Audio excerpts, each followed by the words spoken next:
Então, nesta aula, nós vamos estudar telescópios modernos.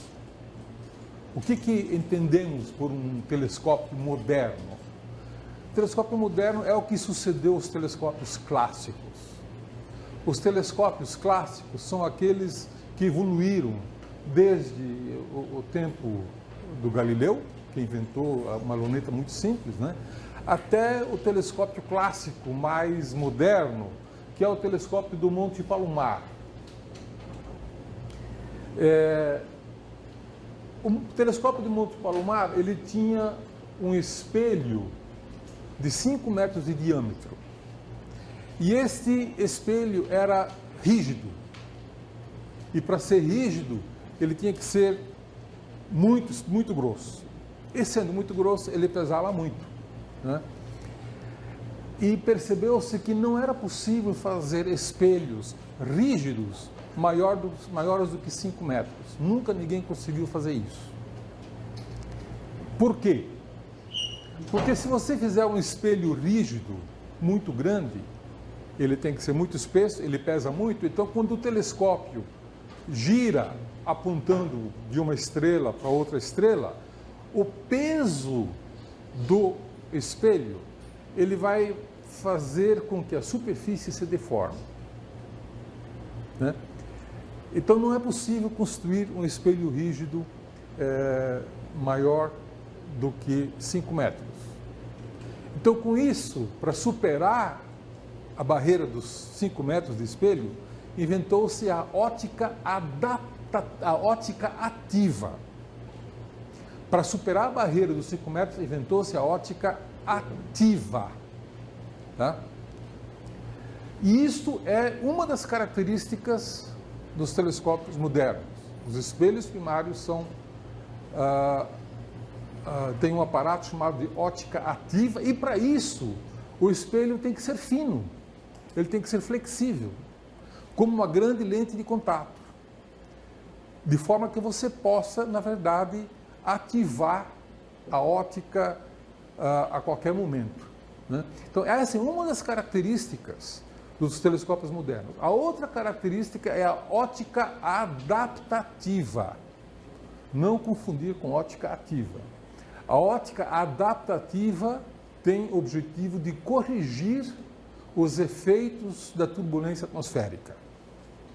Então, nós vamos ver agora o que é e como funcionam a ótica ativa, que atua no espelho primário, e a ótica adaptativa, que atua no espelho secundário ou no espelho terciário. E o objetivo das duas coisas, então, é superar o limite dos 5 metros e a ótica adaptativa melhorar a resolução angular com relação, que é limitada pela turbulência atmosférica, né? Este é um telescópio, então, clássico, um exemplo maior dos telescópios clássicos do Monte Palomar. Aqui vocês veem o espelho primário, né, e o espelho secundário aqui em cima. E tem basicamente essa estrutura. Você tem um espelho primário fixo e rígido, um espelho secundário aqui também fixo e rígido, e a luz das estrelas ou das galáxias reflete no espelho primário, vai para o secundário, reflete e é focalizado aqui no foco Cassegrain, que é esse furo no espelho primário, e entra então num espectrógrafo aqui. Uma das características de um telescópio clássico, que também é uma característica de um telescópio moderno, é que o poder coletor de fótons, é a quantidade de luz que um telescópio capta, é proporcional ao diâmetro ao quadrado, é proporcional à área do espelho, né?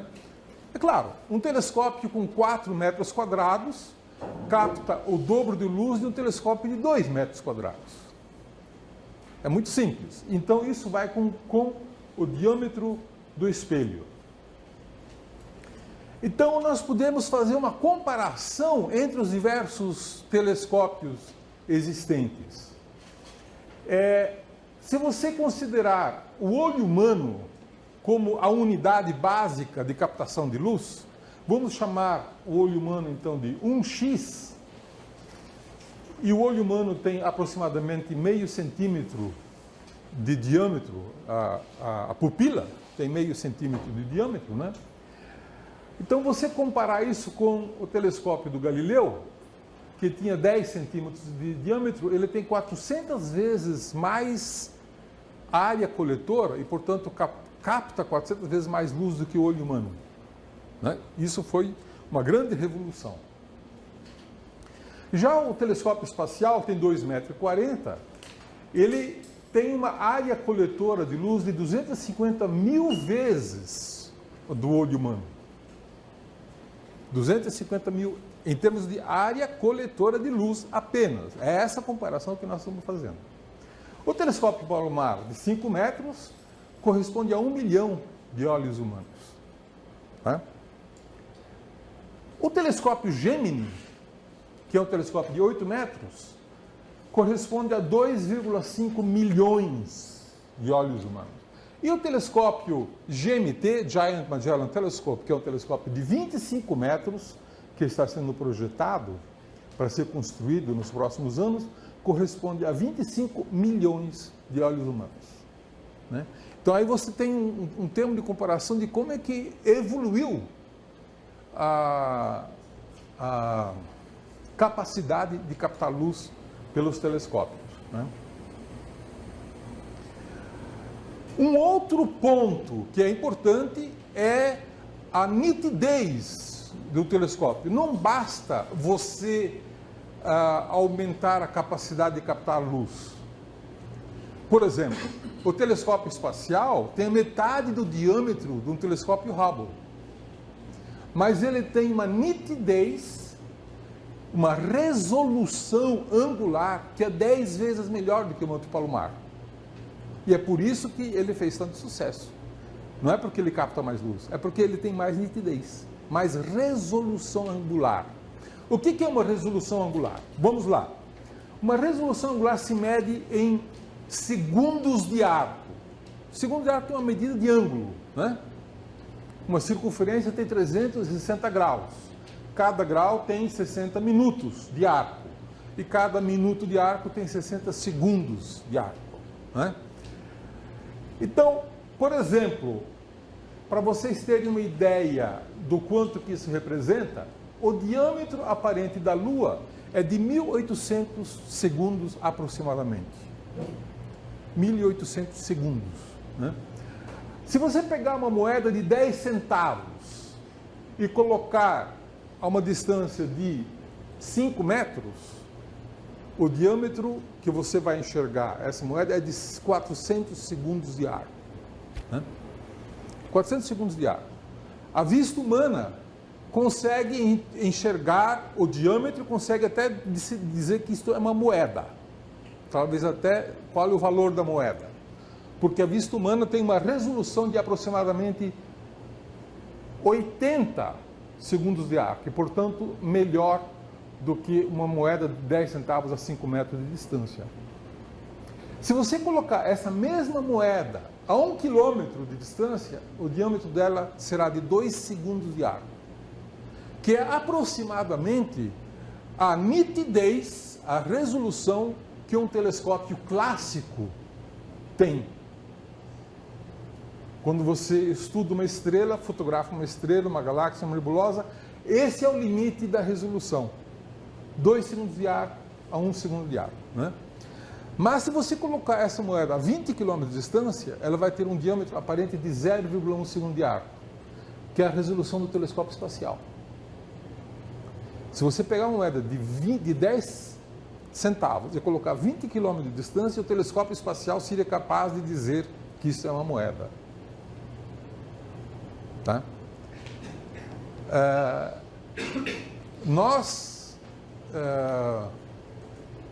Com a nossa vista, nós somos capazes de dizer que é uma moeda, digamos, a uma distância de 20 metros, não mais do que isso. Tá? Então vejam como existem duas características de um telescópio que são importantes para definir a capacidade científica dele. É o diâmetro e a nitidez. A nitidez de um telescópio clássico era determinada pela turbulência atmosférica, você não tinha como mexer. Portanto, num telescópio clássico, a capacidade do telescópio ia com diâmetro ao quadrado, né? Vocês vejam como a nitidez também é importante. E quando você pode mexer na nitidez, você ganha muito. Por exemplo, nesta imagem aqui, você tem uma estrela, né? Uma imagem que tem uma resolução de 10 segundos de arco. Você tem uma estrela e você percebe que existem algumas outras estrelas no campo. Quando você fotografa esse mesmo campo com uma nitidez de 1 segundo de arco, você vê essa estrela, você vê também nitidamente outras estrelas e várias outras muito fracas começam a aparecer. Você fotografando o mesmo campo com uma resolução de 0,1 segundo de arco, veja quanta informação a mais você ganha, melhorando apenas a nitidez. Então a nitidez ajuda a obter mais informação. Não é só a quantidade de luz coletada. Então, num telescópio moderno, você consegue aumentar a área coletora, que é definido pelo diâmetro, usando a ótica ativa. E você consegue melhorar a nitidez, a resolução, que nós vamos chamar de R, com a ótica adaptativa. E, portanto, a qualidade científica de um telescópio moderno não é mais D ao quadrado, e sim D sobre R ao quadrado. Né? Você pode ganhar muito mantendo o diâmetro e melhorando, diminuindo a resolução, diminuindo o R, que o R está no denominador.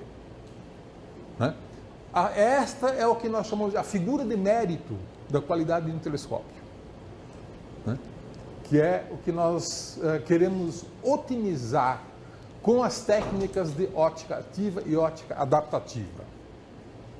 Muito bem, como é que se faz a ótica ativa? Eu vou ilustrar essa ideia com um telescópio que eu ajudei a construir, que se chama telescópio SOAR. Tem um telescópio que tem um espelho de 4,1 metros de diâmetro e 10 centímetros de espessura. Ele é bem fininho, é quase como uma lente de contato, né? Esse telescópio está instalado no Chile e o Brasil é sócio dele. Nós temos 34% da propriedade desse telescópio, né? Aqui você tem já o espelho instalado na célula do espelho primário. Essa coisa aqui em azul esverdeado é a célula, e dentro dessa célula você instala então este espelho primário grande, mas muito fino. Se ele é muito fino, ele pode sofrer flexões. Você corrige essas flexões do lado de baixo. Do lado de baixo dessa célula, você tem 220 atuadores optomecânicos que podem empurrar ou puxar a superfície do espelho para que ele tenha uma precisão igual a 1 sobre 10.000 da espessura de um fio de cabelo. Essa é a precisão com que você pode puxar ou empurrar esses atuadores optomecânicos e, com isto, influenciar a forma da superfície do espelho. A precisão é 1/10.000avos da espessura de um fio de cabelo. É isso que você precisa para fazer uma imagem perfeita, né? Então, esta é a função da ótica ativa. Ela atua no espelho primário e, na verdade, do lado de baixo do espelho primário. E quando você muda o telescópio que estava calibrado para uma estrela numa posição, para uma outra estrela numa outra posição, as forças gravitacionais deformam as coisas. Então você tem que regular novamente os atuadores para que a superfície novamente fique perfeita para aquele apontamento, para aquela posição. Certo? É complicado? É, mas funciona. Né? Hoje em dia você pode ter muitos computadores à sua volta e fazer os computadores fazer esse trabalho para você. Né? Mas a ótica ativa, ela é relativamente... você não precisa ficar mudando a cada 10 minutos ou a cada 10 segundos. Para cada estrela que você aponta, você corrige. Enquanto você está observando essa estrela, você não precisa mais corrigir. Você vai corrigir quando aponta para uma outra estrela. Certo? Muito bem. O telescópio Gemini é um outro telescópio do qual o Brasil é sócio. Nós temos 6,5% de 2 telescópios de 8 metros. Né? Então, são telescópios que têm um espelho primário de 8 metros e tem, além da ótica ativa, tem também ótica adaptativa. Vamos ver como é que funciona agora a ótica adaptativa. E vocês se lembram que o papel da ótica adaptativa é corrigir a turbulência atmosférica. Então, o espelho primário, ele tem 8 metros de diâmetro, e se você quiser saber qual é a rugosidade desse espelho primário, você imagine que você espiche esse espelho primário para ele ficar do tamanho do Brasil. Se o espelho tivesse o tamanho do Brasil, a maior montanha do espelho teria 6 milímetros. Esta é a precisão com que o espelho é polido. Tá? Ele precisa ser polido com absoluta perfeição para poder produzir imagens perfeitas. O peso do telescópio todo é de 360 toneladas. Né? E a luz faz uma trajetória que vocês podem ver aí. Quer dizer, a luz das estrelas vem aqui de cima, reflete no espelho primário, vai para o secundário, reflete e vai para o foco. E dentro do foco Cassegrain, você tem um terceiro espelho, que é onde é feita a ótica adaptativa. Né? Às vezes, agora está se tentando fazer ótica adaptativa no espelho secundário. Né? Agora já existe em operação, mas é muito mais difícil. Classicamente, agora, nos últimos telescópios que foram construídos, foi sempre feito num espelho terciário. O que é a ótica adaptativa? Se você tem um telescópio no espaço, no vácuo, então as frentes de onda da luz, elas vêm planas. Né? A luz se reflete no espelho primário, se reflete no secundário e vai aqui para o foco. Quando ela produz uma imagem no foco, essa luz, se a imagem for perfeita, ela vai ter anéis. O ponto vai ter anéis. Porque são os anéis de difração. Isso é um fenômeno físico, né? Que quando vocês veem esses anéis em torno de um ponto, vocês não se preocupem que isso é algum erro. Não. Isso é a prova de que a imagem é perfeita. Porque é o chamado limite de difração. É a difração da luz que produz esses anéis. Tá? E quanto maior o espelho primário, mais nítido, menores são esses anéis. Tá? Então você precisa de um espelho grande para produzir uma nitidez grande, mesmo com ótica adaptativa. E quando você coloca então esse telescópio não no espaço, no vácuo, mas sim na atmosfera terrestre, o que acontece? As frentes de onda de luz que no vácuo eram planas, elas começam a se deformar por causa da turbulência. Então a luz se reflete no primário, no espelho secundário, vai para o foco e produz uma imagem borrada por causa da turbulência atmosférica, né? Você vê então aqui uma limitação na qualidade da imagem, né? E é isso que você quer corrigir. O ideal seria você transformar esta imagem nesta imagem. Isso seria o máximo que você poderia almejar, né? E isso agora é possível de fazer. Como é que isso é feito? Isso é feito no espelho terciário, que é esse espelho aqui. Desse espelho, que recebe as frentes de ondas deformadas pela turbulência atmosférica, a parte azul é refletida para cá e a parte vermelha passa para cá. As ondas em azul são rapidamente analisadas por um analisador de frente de ondas aqui, né? E esse analisador passa a cada 200, 1/200 avos de segundo, passa a informação do analisador para o espelho terciário, 200 vezes por segundo, né? E o espelho terciário, ele é deformado, então, 200 vezes por segundo, exatamente para compensar a deformação que veio da atmosfera. De tal maneira que a onda sai plana e você recupera os anéis de difração. A imagem sai perfeita. Esta é a ideia da ótica adaptativa. A ótica adaptativa adapta um espelho terciário para corrigir a turbulência atmosférica. Tá? Isso tem que ser feito 200 vezes por segundo em cada elemento do espelho. Os computadores hoje em dia são capazes de fazer isso.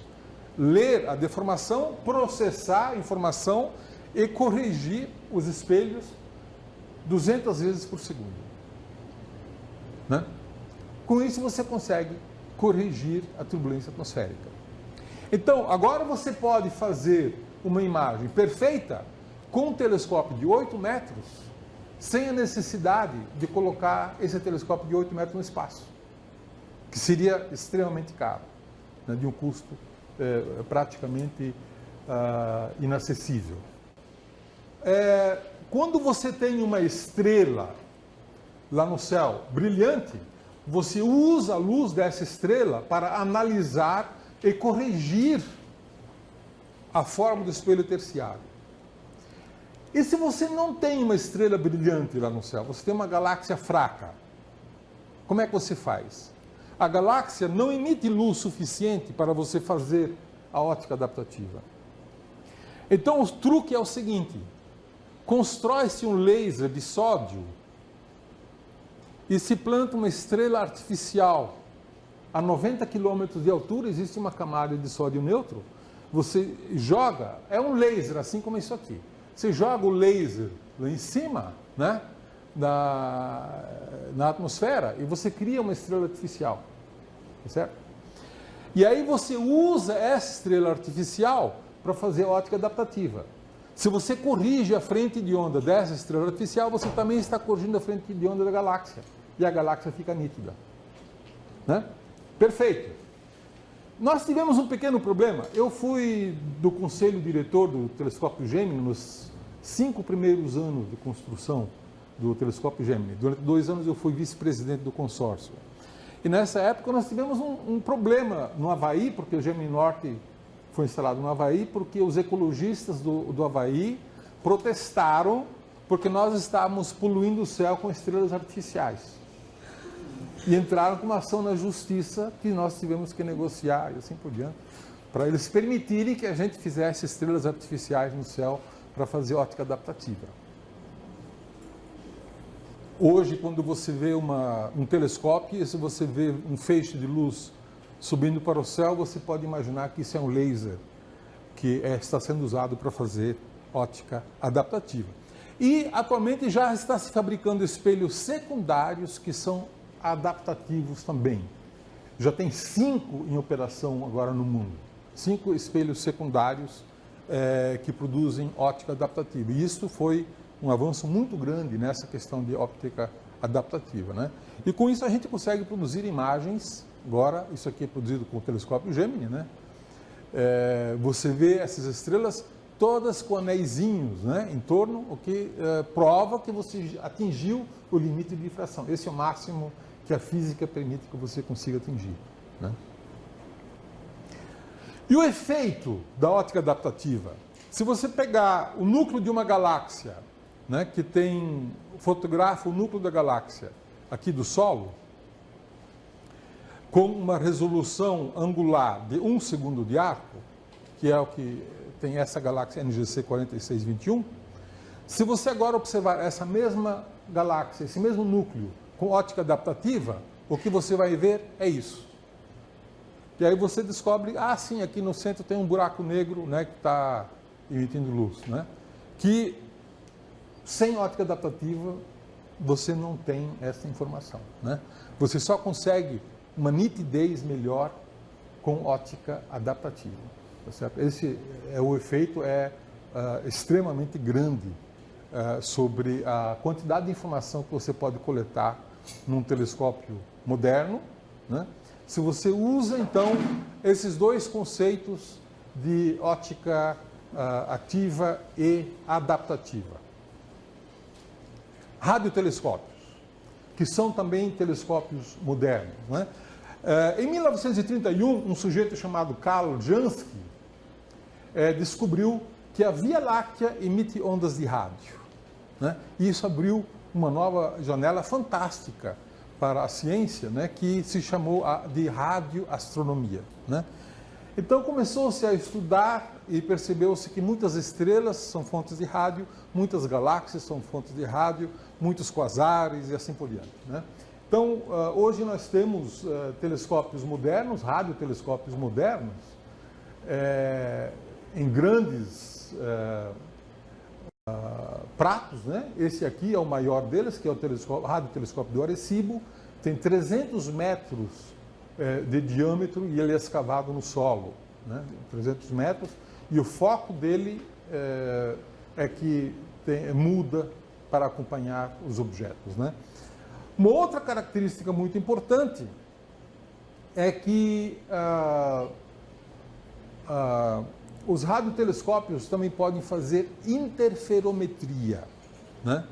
Você pode usar 2 ou mais telescópios para produzir imagens. Separando esses telescópios, você produz imagens mais nítidas, porque o limite de difração, neste caso, é a separação do telescópio e não o diâmetro do telescópio, né?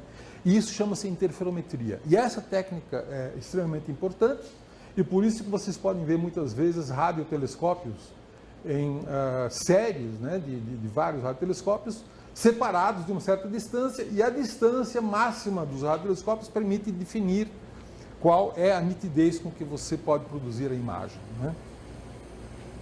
E o observatório mais moderno que existe em radioastronomia é o ALMA, que significa Atacama Large Millimeter Array. Esse telescópio tem 66 antenas, ainda não estão todas prontas, mas terá 66 antenas de 12 metros, de 7 metros, né? E permite obter resolução de 10 milissegundos de ar, tá certo? Ele foi inaugurado em 13 de março de 2013, no Chile, no Atacama, deserto do Atacama, a um custo de 1,5 bilhão de dólares.